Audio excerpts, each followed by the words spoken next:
Hi guys, so next in this sequence is dealing with mobilization of the knee joint. So what is really important to understand is the knee joint needs mobilization from the hip and from the ankle to then address any muscle tissue above the knee joint or underneath the knee joint.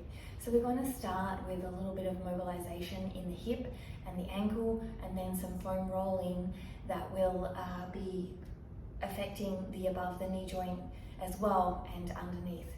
So with regards to the knee joint, there's so many factors that impact this, and every little aspect that you do and learn about your body is going to help. So quick pieces of equipment. I have one 3 kilo weight. I have some blocks. You could use a box or a sofa. I'm just using this for visuality. I would probably use a box. I have a roller, and this one is medium, and then another roller, so a ball and a roller. You can get those pieces of equipment off YouTube, and they're usually fairly affordable. So with regards to mobilization, again, this is a couple of weeks worth of work, and then you start to bring in the strength work as well. Now, we are going to look at areas like the piriformis, the TFL, the quads, the adductors, the ITB band. Now with the ITB band, when we utilize the rolling of this, it doesn't really affect this tissue so much because it's such a dense tissue, but it does affect the quadricep muscle near it and the hamstring muscle near it, and also the fascia line that links in the spidery connective tissue. So it is worth working even though it's indirect. We're going to also work in the mobility, as I said, of working in the lateral head of the femur into the hip joint and the ankle joint. So let's get started, and we're going to do the piriformis first. So the piriformis muscle, we're going to work here. Now one stretch you can do just simply if you don't have a piece of equipment is work towards bringing your knees towards each other. Now for some of you this may be all you get, but you will feel a stretch. Now you can also do this and get the stretch as well. And for those of you who are into yoga, this is a great piriformis stretch, and you lean forward into it straight back and you can feel it straight away. It's a great intensity. For this purpose, I am using a foam roller. I'm going to put it here under the fleshy part of my bottom. And I'm going to sit on the foam roller. I'm not going to be on the most, or the little ball, massage ball, tense part, and I'm just going to roll around. When I find an intense section, I'll hold for 10 seconds, 9, 8, keep your foot flexed, 7, 6, up tall, 5, 4, 3, 2, 1, and then I'll move off it and find another piece. I'll do this for around a minute to 30 seconds, then you will roll to the other side, and you can see that I'm on the foam roller here, doing the same thing. Here on the outside, a little bit more is a very sensitive spot, and I'm going to hold here again for 10, 9, 8, 7, 6, 5, 4, 3, 2, 1, release off, find another spot, roll around. And so you'll do that for around 30 seconds to a minute. That is your first point of call. Then we're going to work up into the TFL, which is here on the foam roller, which I keep calling the little ball, the foam roller. And you're going to lie on your side here, and you're just going to be on your elbow, and you're going to be rolling up and down, up and down. Now, this is a medium foam roller, the blue. There is the black one, which is hard. Take your pick of what you want to do. As you do more foam rolling, it gets less sensitive. Again, hold it in this rolling area for 30 to 60 seconds, and when you find the sensitive spot, just stay there. So again, I'm on the side, and I'm just rolling here, up and back. And you're just rolling out any of it. You can come right up to the hip bone and back down. You can roll a little bit to the outside, a little bit to the inside, and you're really going to feel a nice release there. So this is a great way to release off into the TFL. And then the same thing for the abductor. You're going to place in the inside of your quad. There's 2 options for this one. You could also use a peanut. And you're just going to be here, and you're going to roll out and in. You could point and flex as you roll out and in, or stay on the one spot, or flex and point. It's really up to you. Generally down near your knees, it's much more sensitive, and find those sensitive spots, stay on it for a little bit. Again, just so you can see, this is from this, your leg is straight here and your other leg is on the foam roller, and you're rolling out in. Nice and releasing. Just take your time with it. Again, you could point and flex, or flex and point, stay on the sticky spot, and releasing off those adductors.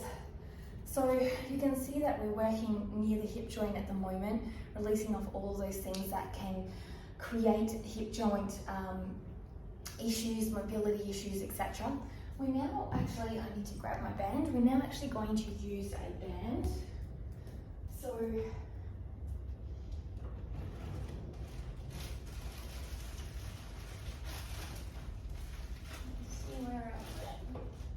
I already grab it? I did. I already set it up. Wonderful for me. So we're going to use a band, actually in the same colour as my outfits, that's why. And we're going to do lunge work. So what you're going to do is you're going to place this right up near the top of your hip joint. So it's quite high up into your groin. And you're going to place an intensity on it. You may need to move the band around.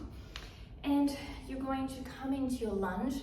The knee is down here, right? And you're going to bring the leg across and back to the band. Across and back to the band. It's in releasing the head up in the hip joint. In and across and back and down. You can actually see that I'm actually releasing down into it. So just so you can see from the side, I'm not going to have the same movement because the band isn't pulling away, but it's coming across and down as I go into the band and pulling into it. So I'll just do the other way so you can see. You do need to be in line. The band can be a little bit lower on the table, like if you want. So you're down on your all fours here, and you're just going to step one leg forward, and you're going to place a lot of tension on that band here. So the tension is here directly on the femur. And from there, you're going to bring your leg across and back, across and back, creating as much tension as possible.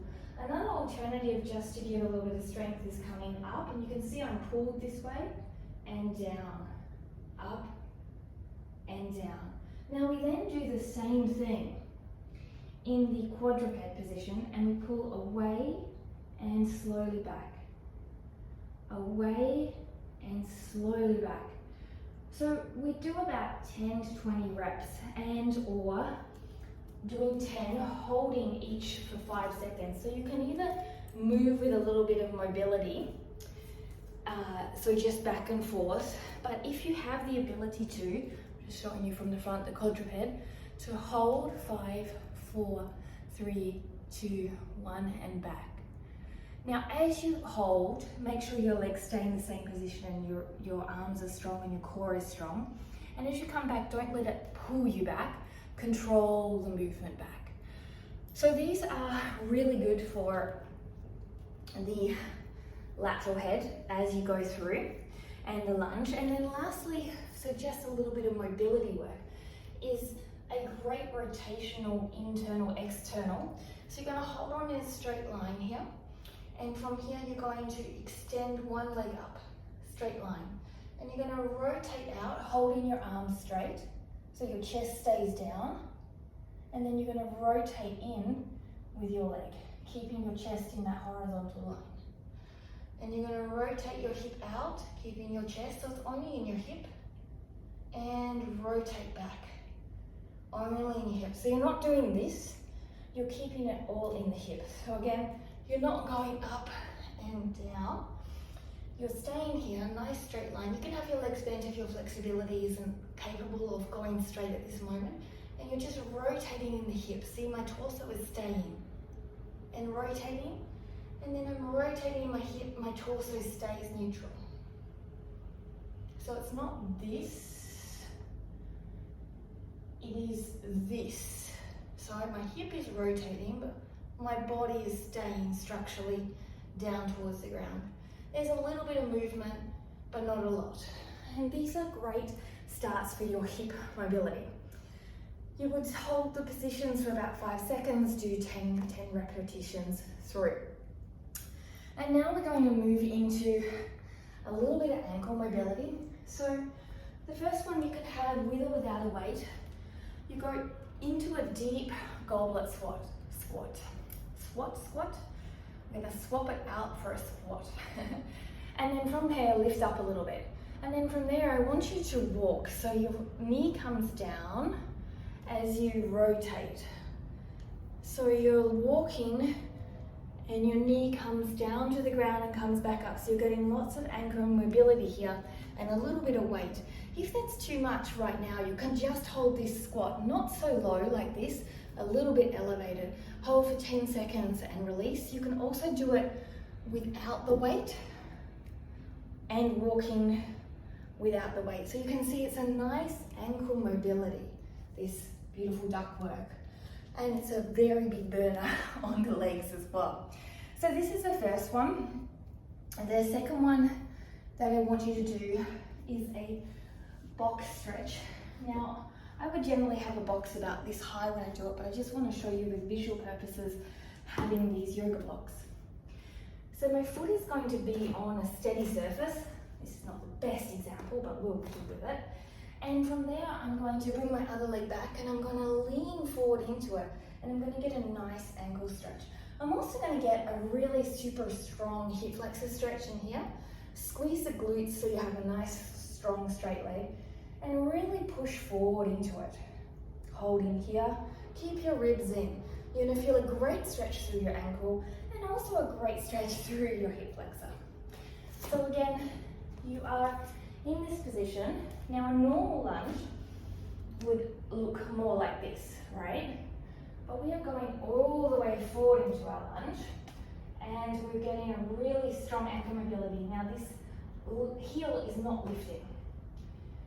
And you're really, really pushing forward and it's a really nice stretch, holding for 30 seconds or so.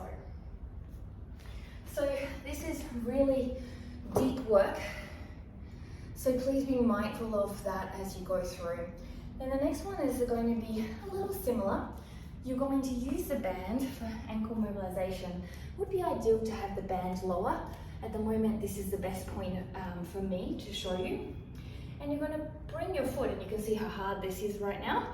So you're going to bring your foot onto a little bit of an elevated surface, and you're going to push forward into it like a runner's stretch. And it's going to be a really strong pull back into your ankle to allow for that mobility to come into it. And also you can get a nice calf stretch. It's almost like a mountain climber setup. And you're leaning forward, really feeling that. So you will do both sides as well for about 1 minute. Another option as you do that with the ankle band on is you can, like the other band work, is go into it and release out. Into it, 5 seconds, and release out. You can also do that without the band if you want to. And lastly is for the ankle is a heel raise. And when you don't have a lot of you have dorsiflexion and plantar flexion, and when you struggle with that, taking a little bit of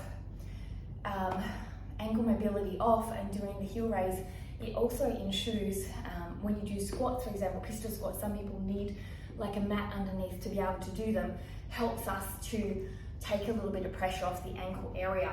So a great way to do that is to stand here on a block. Now, if you have good balance, you can hold a wall and you can go up and down. This is only a very small move. Now, you can keep one foot on the ground to support you, very small, only up to the block, or you can go with your own balance or hold a wall up and down. So nice and slow, 10 repetitions up and down. And then you stay on that block and you do, always a benefit, a nice calf stretch. You could either stretch like this, or you can lean down and you can push into the knee above the knee here and lean forward. It's kind of up to you where you feel that stretch. Sometimes you can stand both feet on that raised surface. So once we've done all of that mobility work through the ankle and the hips. Now we are just going to release off on the quads and also release off on the IT band, which again isn't directly going to benefit the IT band as strongly as other areas like the abductors, but it will directly link into other muscles such as the quad muscles that are on the lateral side, the hamstring muscles that are on the lateral side, and the fascia line that links into the IT band and will help to release off. Because sometimes when we are sore, the fascia is a big part of that issue. So we need to release off. So let's start with that, since I've been talking so much about it, the IT. So it can be pretty uncomfortable all the same. You're going to lie on your side, 1 foot forward, and all you're going to do is roll up. Try and keep the other leg off, so my other leg is off, you can see here, and roll down. Roll up and roll down. So you're going to do for 30 seconds or so, and you may find that, oh, okay, here's really sensitive, I stay here, for example. And you stay there for that 10 seconds, and you're just rolling up and you're rolling down. And then you're just going to change it over into lastly your quad stretch for the last mobilization. So one leg on top of the other, the one that you're not using, roll to the side, and then you're just going to roll here and roll back down. Nice and slow and controlled. Now, it's important to take your time and again stop at any sensitive spots. So just so you can see, I'm rolling to one side, one leg is on top of the other. I'm sure I've got enough space with this sofa. So I'm rolling back and down. I usually stay lower, but I'm just in the way with the sofa. And you can move that rolling wherever you feel it the most, and back. And slowly release off. I always, no matter what I do, like to do finally a back release. And to do that is really important because the back interlinks with everything. So I always, even though we're working the knee, just like to release off. So I place my hips on the ground, my head on the ground, my arms by my ears and pull my hair out of the way. And I'm just going to roll down my spine, keeping my hips and head connected. And roll back up. And I do this around 10 times. Nice and slow and controlled. Might feel a few cracks as I do it. And that is the mobilization for the beginnings of working on the rehab of your knees. So these mobilizations, again, healing one's knee can take, 4 to 6 months, or if you're really lucky, 4 to 6 weeks. It takes time. So be diligent with the work. So you start off with the mobilization, see how it feels, and I will in my next tutorial bring in strength work, and then you start on the strength work. Remember, previously the screening video was for you to understand where you are lacking strength and mobility and feeling pain, so you can directly utilize and find the exercises that will work best for you. I'm showing you a lot of exercises, and you can do them all if you have time, but also you can narrow the scope down to the most important ones when you don't have time. Remember, this is all free content, so your support means a lot to me. It takes me a lot of time to create this content, to research it for you. So a thumbs up and subscribe and supporting my channel, comments to let me know how it's going are a great gift in this world. I really want to be able to support anyone that I can as I share my content and knowledge as a personal trainer and yoga teacher. So any interaction makes a huge difference. And finally, also, if this stuff does not resonate with you, remember there's so many amazing trainers. So don't get caught up on a channel or a person that doesn't resonate. Go and spend your energy and your goodwill and your needs on the people that do, and make sure you support them, because that's going to make more of a difference than giving feedback and criticism to someone who doesn't. We rise by lifting others up, so make sure you are connected to the ones that you want to lift up. Thank you for joining me, and link is below if you want to train with me for my book and programs of all those types of things. Remember, ask questions, interact, take your time. Remember, it is a long game. It is not these 30-day programs that the world is sending you. One of the reasons why a lot of us don't end up with results is we forget that it is a long game. So take your time. It's a lifestyle. We've got a journey of a lifetime. So fuel that journey with the things that make you feel well and better. Have a great day. Don't forget also to check in with your doctors and physiotherapists. Remember, this is only a guide. Listen to your body. Namaste.